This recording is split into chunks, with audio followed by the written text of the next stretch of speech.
Hey, what's going on? It's John Diop, and today we're going to take a look at the musical group TLC and take one of the natal charts of their lead singer, T-Boz Watkins. Now, if you don't know, TLC had a string of hits in the 90s, from No Scrubs to songs like Creep to Don't Go Chasing Waterfalls. Basically, they had a bunch of songs that were extremely memorable. They had a lot of success. They also had a lot of difficulties. So with that being said, let's take a look at the first member, the lead singer out of three, T-Boz Watkins.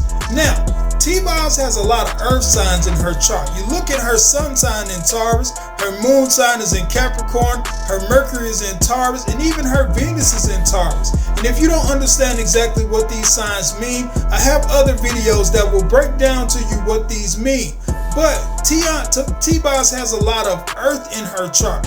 And so with that being said, it makes her more dependable. It makes her a workaholic. It makes her someone who may be more mature and responsible. But you look at her ascendant, which is in Libra, and that shows that T-Boz Watkins can also be very much a people person and a people pleaser. And with that Libra in the ascendant, because that's how the world sees you and how you see the world, it can make her a little bit vain and concerned about her image. Libra is ruled by Venus, which means that also they're very much concerned with beauty. Having that in the ascendant means she's very much concerned with how things look. But let's dig a little bit deeper in the chart, because there's more to T-Boz than this. Now, T-Boz has talked about her health issues, and I had to look in and I had to say, well, what's the astrological explanation for why she had these health issues? T-Boz came out and said that she has sickle cell anemia. And so I looked in her chart and I see Chiron. Now, Chiron is an asteroid, and that asteroid determines where we have wounds and where we have illnesses, etc.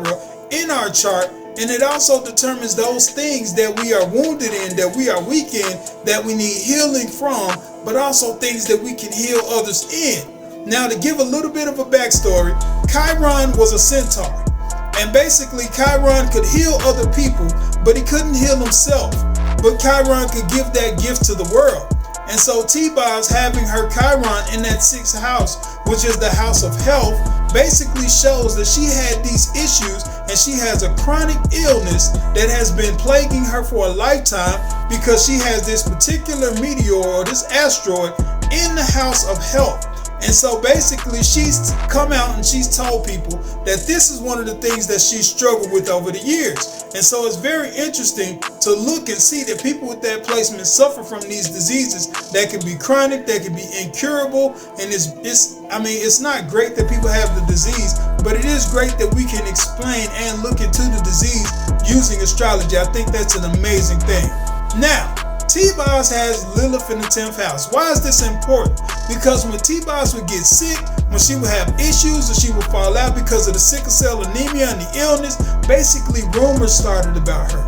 People with this Lilith in the 10th house, and I'll explain Lilith, or I have videos that explain Lilith in the past. Basically, Lilith is the dark side of the moon. And so with that being said, Lilith is an angle that is calculated to talk about the dark side of our natures.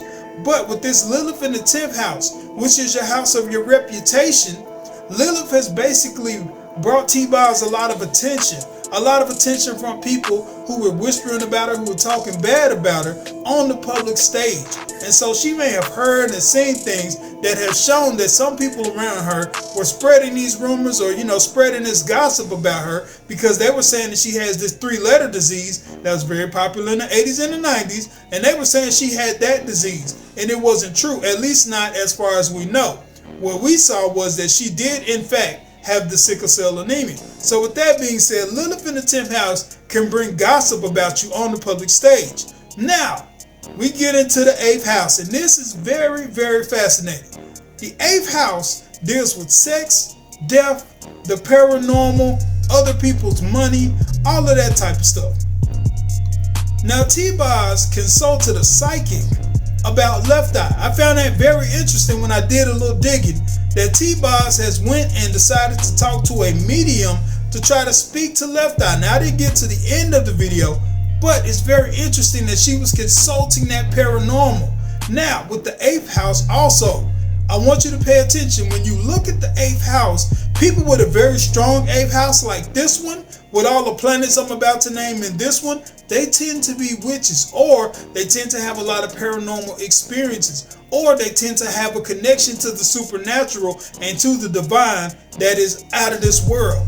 Because the 8th house is Scorpio energy. It deals with that looking beyond, with that looking deeper than what's actually on the surface. Now, another thing about T-Boz was that she was also on a ghost hunting show. And I found that fascinating because once again, we have her seeking this paranormal thing. And I'm not sure if T-Boz is familiar with astrology or not, but it's just interesting that she gets found in all of these places where there's this energy that deals with the supernatural. And lastly, the 8th house dealing with sex. I want to say and give this caveat to the fellas. In the event that you ever get T-Boz in the bedroom, you're going to need a hard hat. Some of the best tools that mankind has ever created. Some of your best skills, some of the finest skills that you've never pulled out with any other woman that you have ever met. And on top of that, you're going to need to bring a sack lunch for about 6 people. Now, T-Boz has Jupiter, sexual exploration, Mercury, where she's vocal, and also where, she wants to be talked to in that bedroom. She has that in the 8th house. Also, she has Venus. The way to make her fall in love, the way to truly capture her heart, you got to lay it down. She also has Mars in that 8th house. And anywhere you see Mars in the 8th house, I told you a bunch of times, fellas, anytime you see Mars in that 8th house, it's going down. So with that being said, with all of that energy, which is called the stellium, that concentration, that's a very powerful energy in that 8th house. That means that she is extremely sexual. Sexual energy is off the charts. And if you look at the videos of TLC back in the day, when she's popping and grinding, you can definitely tell it's going down. So with that being said, if that was your fantasy of ever being with T-Boz back in the day, you better be a hell of a brother. Shouts out to Mac 10. We're going to get to him too in a minute. Now, Saturn in the 7th house. We were just talking about Mac 10, the rapper Mac 10 from the West Coast. Now, Saturn in the 7th means that T-Boz will either not have a relationship, or either T-Boz will have a relationship that happens very much later in life. So, 10 years from now, 15 years from now, she's still around. T-Boz may suddenly get married. You might hear it on the news and say, wow, that crazy astrology guy told us way back in the day that she was going to get married late in the game. That's what Saturn does. Saturn either denies something or either it grants it later in the game once those lessons have been learned. And T-Boz has lessons to learn and love. Lessons that have to do with her Taurus energy because she has Taurus and Saturn. And so with that being said, T-Boz has a lot of lessons that have to do with that Taurus energy, and it won't happen for her as far as relationships until Saturn is consulted and resolved. And that's a whole different video, but we will definitely get to that in the future. Now, with that being said, her marriage to Mac 10 didn't even last that long. It only lasted 4 years. So with Saturn in that 7th house being restricted, her relationships are probably not going to go very far until she's learned the things that will either keep a man or that she has to resolve within herself. Now, we get to the grand finale. We talk about the 12th house. The 12th house is the house of the undoing. The 12th house can point to things that will lead to a death. The 12th house can point to things that will basically lead to your enemies and your hidden enemies doing things to you. And that's why it's important to have an astrologer all in your business, because the 12th house is things that you can't see. These are things that you don't know about. People who are plotting on you, people who are scheming on you. And those people might be your friends. They might be your family. Might even be your spouse, might be your mother and your father. All of that is in the wheel. It's in astrology. So let's get down to this 12th house in Virgo. The first thing is, T-Boz has admitted it, and I saw this, is that T-Boz will overwork herself with Virgo on the 12th house. Virgo is a worker. And so T-Boz will work and work and work and work until she gets sick and she can't go no more. That's the problem that you have when you have a workaholic earth sign and then you put it in the 12th house. Basically, she will work herself to the bone until she can no longer stand. And she's done that a lot on stage. She's done that in her personal life, and she's talked about that. So that comes from that 12th house Virgo, just working and working and working and working till you work yourself to exhaustion and possibly, a bad ending sometimes. Now, the grand finale, and we have to talk about this because it's going to come back up. So listen close. Now, we have T-Boz with Uranus in the 12th house. And this was interesting because T-Boz's hidden enemies can be people who are eccentric, unpredictable, rebellious, and who encourage her to be rebellious. Does this sound like anybody that we know? Anybody close to her that's real rebellious and that's real eccentric? Nah, couldn't be. Anyway, the irony is that earth signs need stability. They need security. And people who threaten that are basically looked at as enemies or looked at as problematic. These people can do things that can get you in trouble.